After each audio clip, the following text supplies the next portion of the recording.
আজকে আপনাদেরকে কাঁচা কলার খোসা ভর্তা করে দেখাবো। তার জন্য একটা পাত্রে আমি কাঁচা কলার খোসা ছোট ছোট করে কেটে লবণ, হলুদ আর একটু পানি দিয়ে ঢাকা দিয়ে ঢেকে এটাকে মিডিয়াম আঁচে সেদ্ধ করে নেব।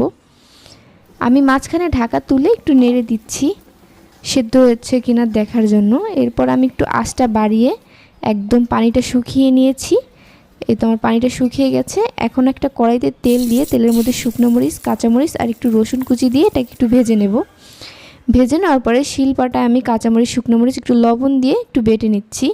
এরপরে ওই সেদ্ধ করে রাখা কলার খোসাগুলো আমি বেটে নিচ্ছি। আমি এখানে কোনো রকম পানি ব্যবহার করিনি, পানি ছাড়াই এটাকে আমি সুন্দর করে বেটে নিচ্ছি। মিহি করে বেটে এটাকে আমি একটা পাত্রে তুলে নিচ্ছি। কাঁচা কলার খোসা ভর্তাটা খেতে কিন্তু অনেক মজা লাগে। এরপর আমি এখানে একটু সরিষার তেল দিয়ে দিচ্ছি, সৌন্দর্য বৃদ্ধির জন্য একটা কাঁচামরিচ দিয়ে দিচ্ছি। ব্যাস, আমার ভর্তা রেডি। বাসায় কাঁচা কলার খোসা ফেলে না দিয়ে এভাবে অবশ্যই ভর্তা বানিয়ে খেয়ে দেখবেন। আশা করি আপনাদের ভালো লাগবে। ধন্যবাদ সবাইকে। আল্লাহ হাফেজ।